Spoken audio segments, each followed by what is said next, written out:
You think you're being silenced, don't you? Censored, suppressed, your voice stolen by authoritarian forces that want to control what you think and say. But what if I told you that this obsession with censorship is the greatest distraction from the real form of control happening right now? What if the most sophisticated power doesn't silence you at all?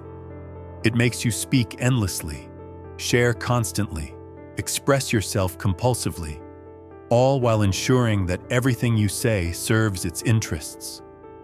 Slavoj Žižek, the psychoanalytic provocateur who sees through every comfortable delusion about freedom and oppression, has identified the most disturbing truth about contemporary power. Capitalism doesn't need to censor you because it has achieved something far more effective. It has colonized your desires so completely that you voluntarily produce the very discourse that enslaves you. You're not being silenced. You're being programmed to silence yourself while believing you're speaking freely. Žižek understands something that obliterates every popular narrative about censorship and free speech. The obsession with being silenced often masks the fact that you're speaking exactly what power wants you to speak. Contemporary capitalism has achieved the ultimate form of control, not by stopping your voice, but by ensuring that your voice serves its reproduction even when you think you're being rebellious. Look at the current discourse around cancel culture and censorship. People are constantly talking about being silenced while they broadcast their thoughts to millions on social media platforms owned by the very corporate powers they claim are oppressing them. The paradox is perfect. You complain about censorship on Twitter, owned by billionaires. You denounce suppression on YouTube, owned by Google. You lament lost freedom on Facebook, owned by Meta. The platforms that supposedly censor you are the same platforms that amplify your complaints about censorship. This isn't accidental.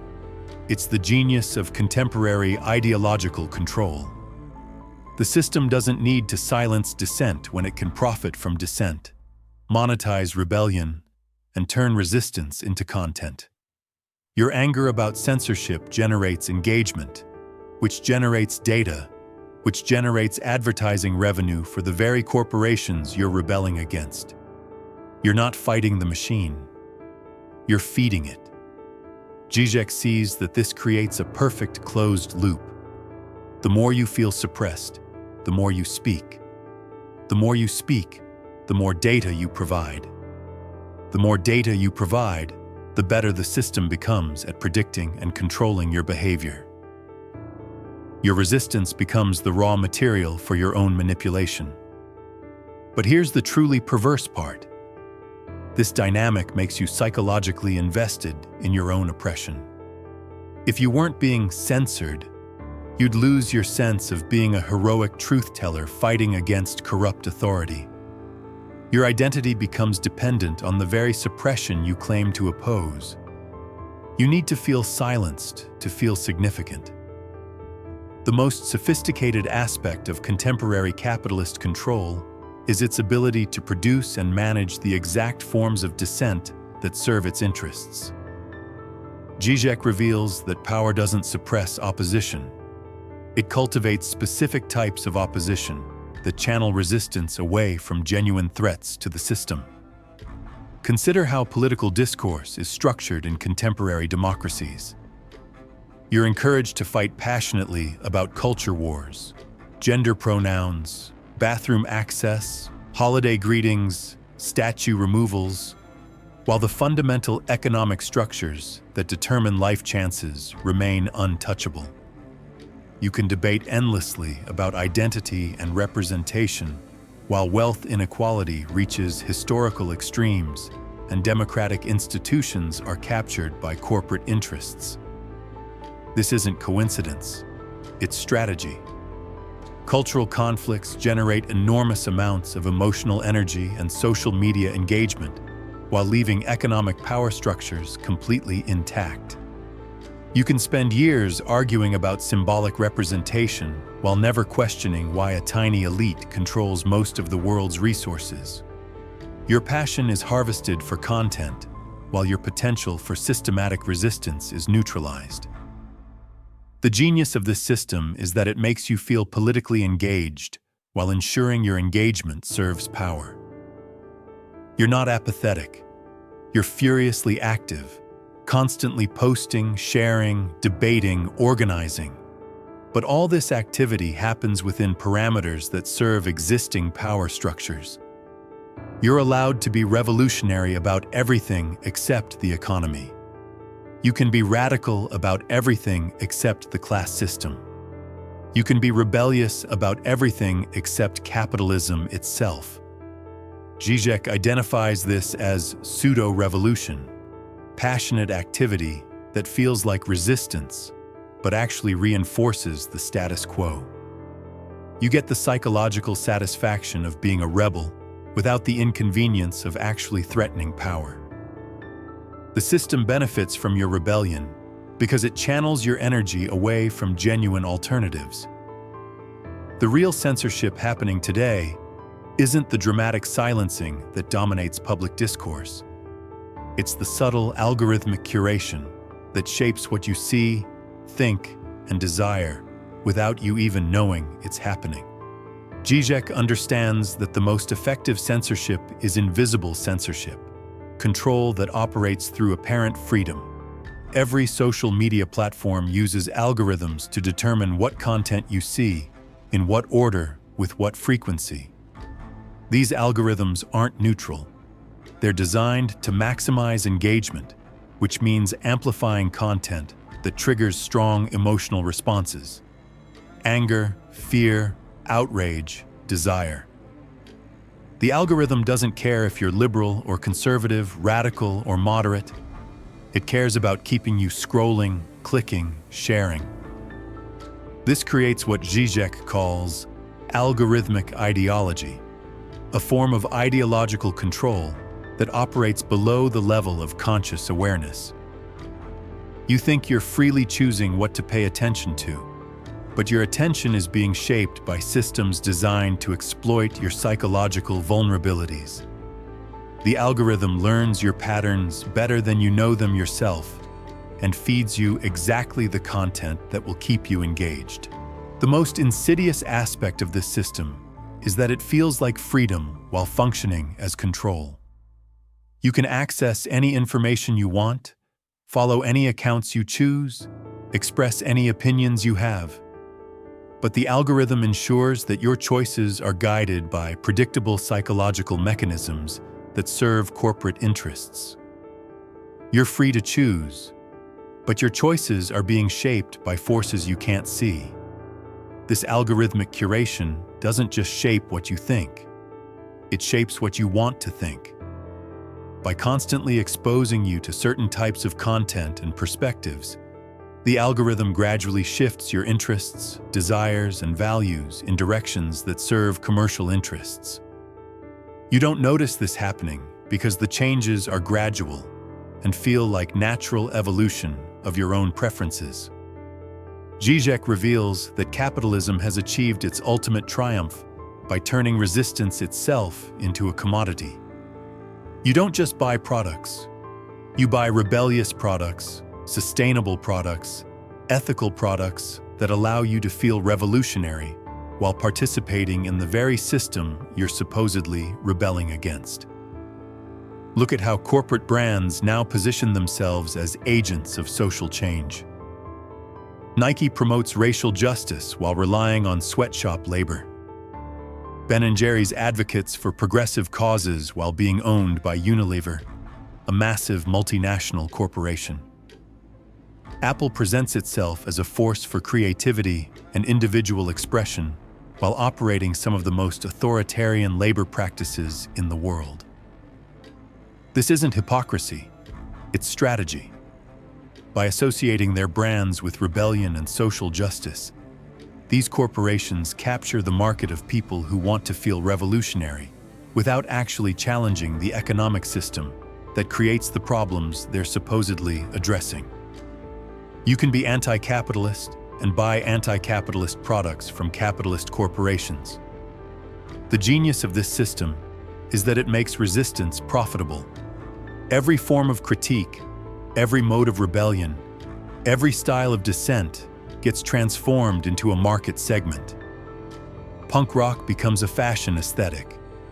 Environmentalism becomes green marketing. Feminism becomes an advertising strategy. Revolution becomes a brand. This commodification doesn't just neutralize resistance.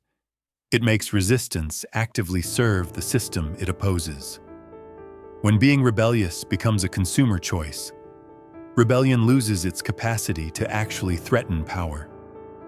You get the psychological satisfaction of being anti-establishment, while your anti-establishment consumption generates profits for the establishment. One of Žižek's most unsettling insights is that contemporary power operates by producing the illusion of spontaneity, while everything is actually carefully managed. You feel like you're expressing your authentic self, making spontaneous choices, having genuine reactions, but these supposedly natural responses are being systematically produced by sophisticated manipulation techniques. Consider how social media platforms are designed. The infinite scroll creates the feeling of spontaneous discovery while being algorithmically curated. The notification system creates the feeling of spontaneous social connection while being psychologically engineered to create addiction. The content recommendation creates the feeling of serendipitous discovery while being based on detailed behavioral analysis. This extends beyond digital platforms into every area of life. Your spontaneous desire for certain products is created by advertising that operates below conscious awareness. Your spontaneous political opinions are shaped by media algorithms that amplify certain perspectives while suppressing others. Your spontaneous lifestyle choices are guided by influencer marketing that makes corporate messaging feel like authentic personal recommendation. The result is a form of freedom that functions as control. You feel spontaneous while being perfectly predictable.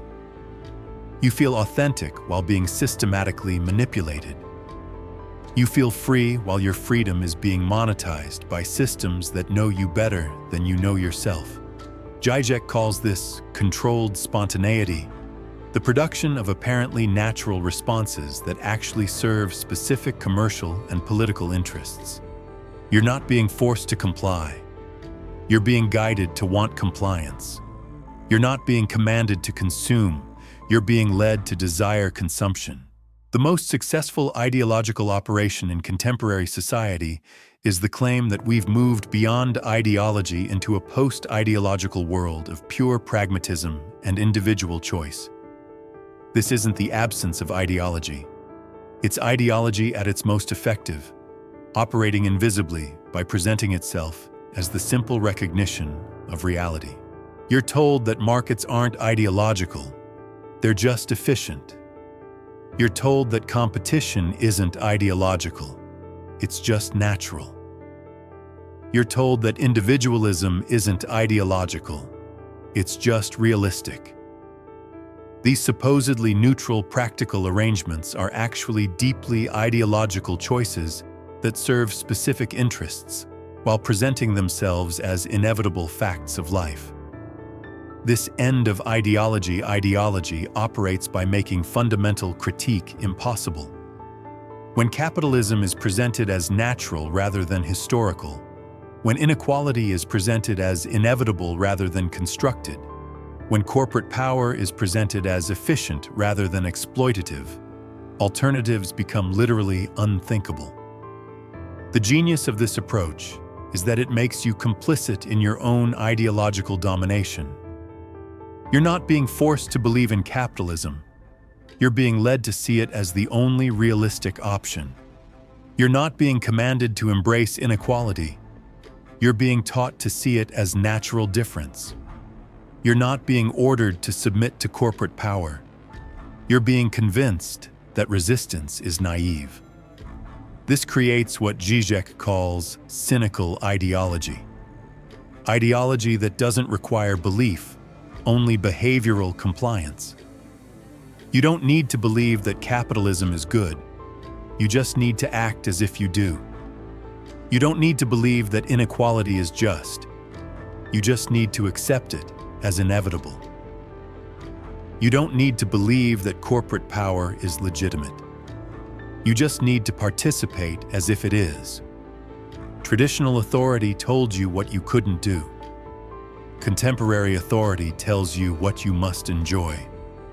Žižek identifies this shift as fundamental to understanding how power operates in late capitalist societies. You're not oppressed by prohibition, but by the commandment to optimize your experience and express your authentic self through consumption. This creates what Žižek calls the superego injunction to enjoy, the psychological pressure to extract maximum satisfaction from every experience, to live your best life, to fulfill your potential through market participation. You're not just allowed to pursue happiness, you're required to pursue it in ways that serve commercial interests. Look at how this operates in contemporary culture. You're not just supposed to work. You're supposed to find your passion and build your personal brand. You're not just supposed to consume. You're supposed to curate experiences that express your values and identity. You're not just supposed to socialize. You're supposed to network and build your influence. This commandment to enjoy creates a new form of tyranny, where failure to optimize your life becomes a moral failing. If you're not happy, it's because you're not trying hard enough. If you're not successful, it's because you're not passionate enough. If you're not fulfilled, it's because you're not authentic enough. The result is a population of people who are simultaneously more free than any humans in history and more anxious about their freedom. Every choice becomes a burden. Every opportunity becomes a source of stress. Every moment becomes a potential failure to live up to your potential. Žižek reveals that the tolerance celebrated in liberal democratic societies often functions as a form of violence. Not the obvious violence of suppression, but the subtle violence of incorporation that neutralizes genuine alternatives by absorbing them into the existing system. Liberal tolerance allows you to believe anything, practice any lifestyle, express any identity, as long as you don't threaten the fundamental structures that make this tolerance possible. You can be radical about culture while remaining conservative about economics. You can be revolutionary about identity while remaining compliant about class. You can be rebellious about personal life while remaining submissive about political structure. This creates what Herbert Marcuse called repressive tolerance. Tolerance that functions as control by channeling dissent into harmless forms of difference.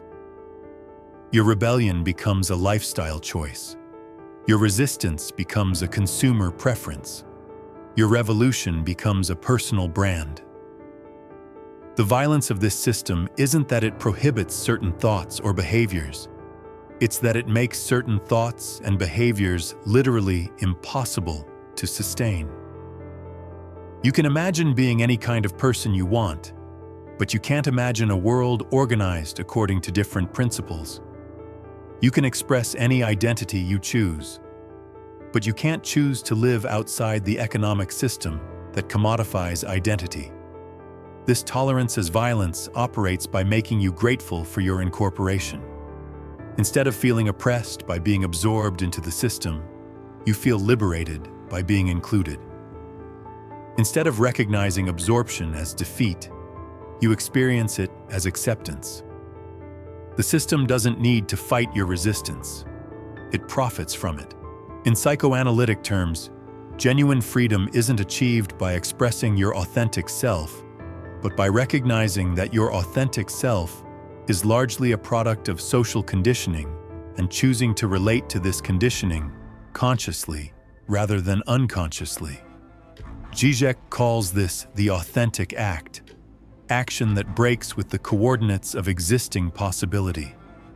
Applied to the question of censorship and control, the authentic act isn't defending your right to free speech within existing parameters. It's recognizing how those parameters shape what you want to say and choosing to speak from a different position entirely.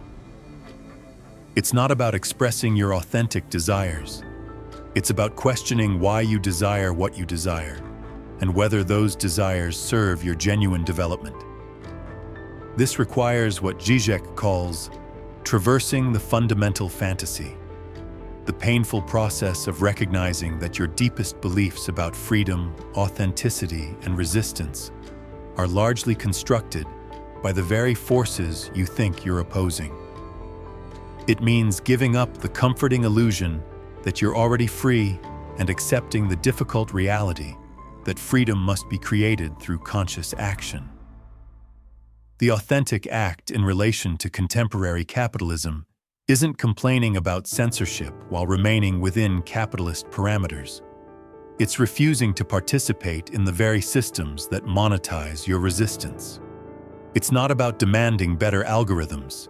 It's about questioning why you need algorithmic mediation at all. It's not about more inclusive representation in media. It's about creating forms of communication that don't depend on corporate infrastructure. This kind of authentic action is genuinely threatening to the system because it can't be commodified, monetized, or incorporated. It exists outside the market logic that transforms everything into content. It operates according to principles that capitalism can't absorb without fundamentally transforming itself. So here's the truth that Žižek spends his career articulating through his manic performances and theoretical provocations. You're not being censored by external authority. You're being programmed to censor yourself while believing you're speaking freely. The most sophisticated power doesn't silence you. It makes you say exactly what serves its interests while giving you the illusion of rebellion and authenticity. Your obsession with being silenced is often a distraction from recognizing how completely your voice has been captured by forces that profit from your speaking. Your complaints about censorship are monetized by the platforms you use to complain. Your resistance is commodified by the brands that sell you rebellious products. Your rebellion is incorporated by the system you think you're fighting. But recognizing this isn't cause for cynical resignation. It's the beginning of genuine resistance. When you understand how power operates through apparent freedom rather than obvious oppression, you can begin to develop forms of action that actually threaten the system rather than serving it. This doesn't mean withdrawing from all communication or refusing all forms of media participation. It means participating consciously rather than unconsciously, strategically rather than compulsively, creatively rather than consumptively. It means recognizing that genuine resistance requires creating alternatives to existing systems rather than just complaining about them. The authentic act of freedom in relation to contemporary capitalism isn't demanding better censorship policies. It's building communication systems that don't depend on corporate mediation. It's not about expressing your authentic self within market parameters. It's about creating forms of authenticity that can't be commodified. It's not about being heard by existing audiences. It's about creating new forms of listening and speaking together. Žižek offers no comfortable solutions, no easy paths to genuine freedom. He offers only the disturbing recognition that everything you think you know about censorship, resistance, and authenticity might be wrong, and the possibility that acknowledging this wrongness might be the beginning of real liberation. The choice is stark. Remain comfortable in your chains while believing you're free, or risk the uncertainty of genuine freedom that can't be bought, sold, or monetized. Your voice and your capacity to hear authentic voices hangs in the balance. Stop complaining about being silenced. Start questioning what's making you speak. The difference might just save your capacity for genuine communication in a world drowning in profitable noise.